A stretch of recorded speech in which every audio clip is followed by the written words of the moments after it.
All right, let's go out to the North Olmsted Chrysler Jeep Dodge Ram Hotline, ESPN New York, Sirius XM Radio. Also has a YouTube show talking about the Jets as well. Jake Asman joining us here on 92.3 The Fan. Jake, how's it going tonight, man?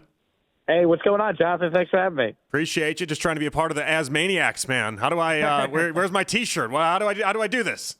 Well, you're in luck because I don't have any T-shirts currently, but that's going to change in about a few weeks when I launch a merch store, so I can't wait. You're doing a merch store. I love that. Right. All right. That's right. Are you going to do like a little Sauce Gardner golfing type shirt, or what are we doing here?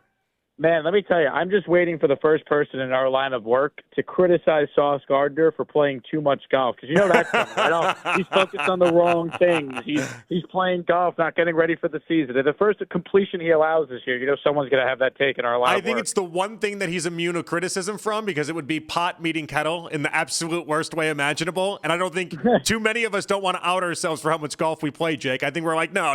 That doesn't bother him. No way it bothers him.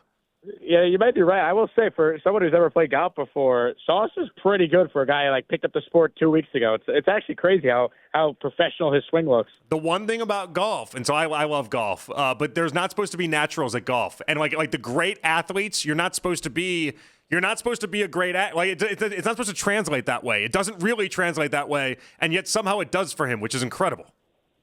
Yeah, you're right. And I think I saw a video of the PGA Tour posted on their social media accounts where they basically asked a bunch of the golfers, they showed a video of Sauce's swing, and they're like, hey, what feedback would you give him? And I think all the golfers were like, when did he start playing again? He's pretty good. So, I mean, he's impressing even the pros. We tell you a Dave Wanstead story really quick. So Dave Wanstead, when he was coaching, he used to have, he'd go out golfing with all his assistants and all his other coaches and everything. And if they were too good at golf, that's how he knew he had to get rid of them, because no one can be that good if you're spending as much time as you need to spend in the office, actually breaking down film and doing everything. So he'd look at his guys and if you were too good, that was your way out. Hey, you know what? I understand the strategy. That makes a lot of sense. All right, Jake Asman joining us here on 92.3 The Fan on the North Olmsted Chrysler Jeep Dodge Ram Hotline. All right, I want to bring you on because I think there's some parallels between the Jets and the Browns. And what's fascinating to me about it is it feels like the Browns team is very, very complete. And it also feels like the Jets are very complete as well. But we both have a question around the quarterback. And I was asking the callers here and everyone around who's got more pressure on themselves between Aaron Rodgers and Deshaun Watson. So I guess let's start there. Who do you think has more pressure for this upcoming season? Well, for me, it's Rodgers, just because he is not played for his team yet. I was at the game last year. He played 4 plays. It was one of the most devastating sports injuries ever. And as a Jet fan, you knew the season was done the second that happened. So, I look at Aaron Rodgers' time with the Jets. There's been so much hype and excitement and Hard Knocks last summer, and every storyline with Rodgers has been either his comeback from this injury he suffered or something not related to football. So I think there's pressure just because of all that, plus the media market he's in. I'm not saying Cleveland media like you guys aren't tough, but Rodgers has been getting hammered daily for basically a year and a half, and the only way for him to basically stop all the criticism he gets is to go out there and play well. So I think from that standpoint, the media pressure, I would say it's Aaron Rodgers. Not to say there isn't pressure on Deshaun, but this is a Browns team that was in the playoffs last year. They've had a track record of winning the last couple of years. The Jets have the longest playoff drought in North American sports right now. So Rodgers was brought in to basically complete a team that has a championship defense, some great players on offense. He's got to play. So I think there's a lot of pressure on him to, one, go out there, be healthy, and two, still be, a top 12 quarterback in the league.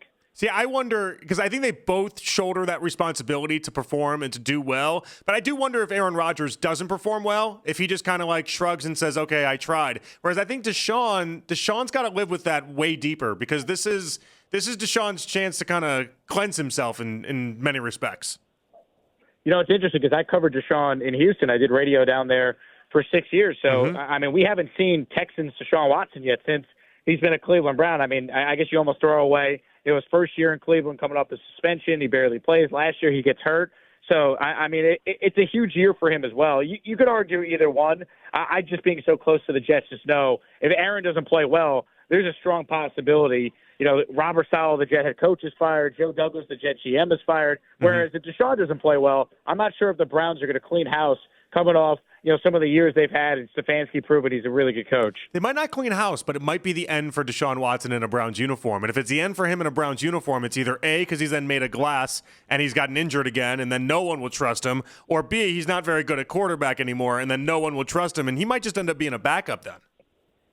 Which would be crazy given what you guys obviously gave up to acquire him, the contract you got. And look, there's obviously, as far as what each team gave up to get the player, the Browns gave up way more, but at least the Browns could point to the fact, hey, we made the playoffs last year, and we've proven that if we just figure out a way to get competent quarterback play, we got the right people in charge. I mean, Robert Saleh on the Jets, he's been here now going into his fourth year. He's had Zach Wilson for 3 years, so it's tough to win with that. But if he misses the playoffs this year, I think he's done.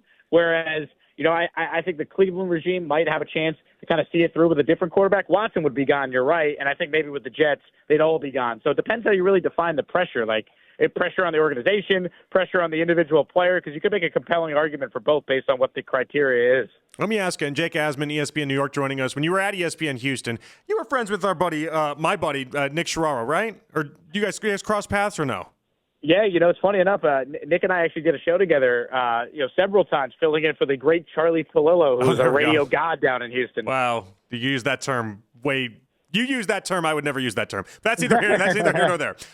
So Nick and I were great friends. I got along with Nick very well, and we used to go hit out Midtown together, and I liked him a lot. And so I remember I brought him on here on the station when the Browns acquired Deshaun Watson, and he told me the final season in Houston, a lot of people there looked at it like the 4,800 yards, the 30-plus touchdowns, the fewer than 10 interceptions.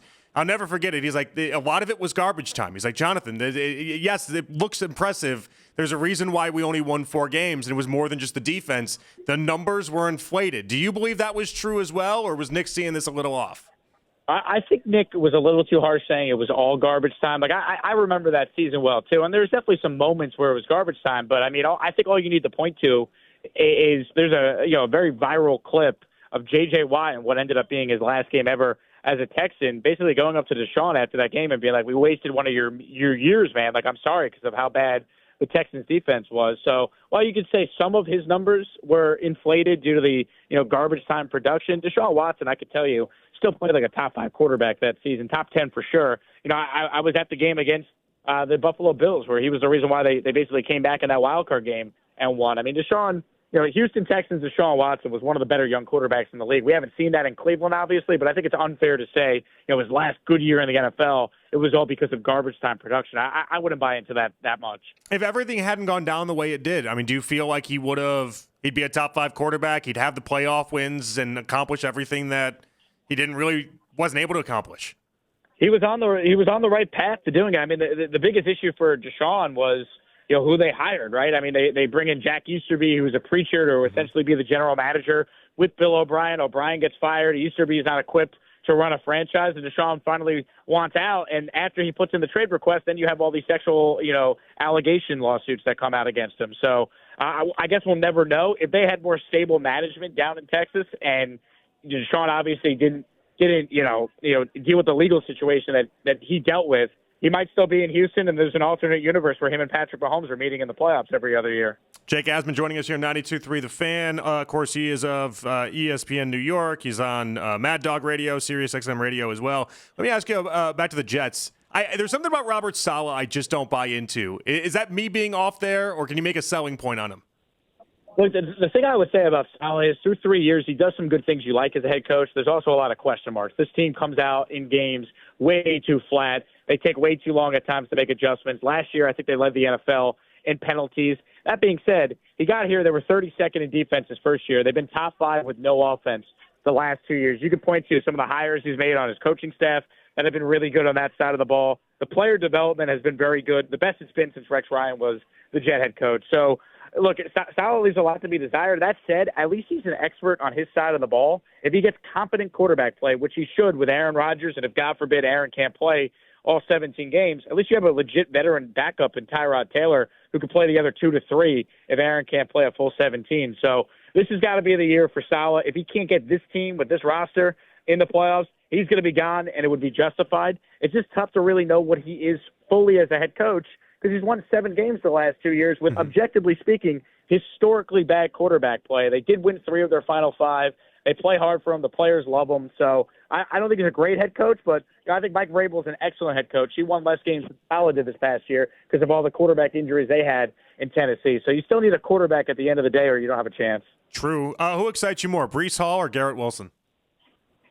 Man, I think the answer is yes. I mean, ask me this on a particular day. My answer might change. I'm just so excited in particular for Garrett, though, just because I think he's a top 5 talented receiver in the league, and he has just been robbed by some of the most disgusting quarterback play ever put together. He's had 8 quarterbacks throwing him passes in 2 years. He still has got over 1,000 yards each year. He's had 100 catches pretty much each year. I mean, this guy's a stud. Take any Devontae Adams season in Green Bay, and if you tell me Aaron plays 15 games and Garrett plays 15 games, that's the type of production most of us in New York think Garrett can produce. And with Breece, I almost think he's underrated nationally, right? You look at his time in the NFL. He got hurt as a rookie. He was the front runner at the time to win Offensive Rookie of the Year. Garrett ended up winning it, of course, later that season. But you look at Breece last year, coming off an ACL, 13 different offensive line combinations in 17 games. Objectively speaking, the worst quarterback play in football. And he still was second in the NFL among running backs in yards from scrimmage behind McCaffrey. So you give him, Aaron Rodgers at quarterback where the boxes won't be stacked with 8 or 9 guys in there every play. I think he could have a monster season. So, look, the key is health for the Jets. We all understand that. But the talent's there. That's why this is such a make-or-break year. Jake, fantastic insight. Always fun catching up with you. And drop me the link when you get your T-shirt store going, okay? Because I'm gonna turn this thing into Barstool, okay? I love it. We're going to send you an Asmaniac T-shirt. I got you. I love it. Thank you, Jake. I appreciate you, man. Thanks for having me. Appreciate you. Have a good one. Jake Asman, the North Olmsted Chrysler Jeep Dodge Ram Hotline.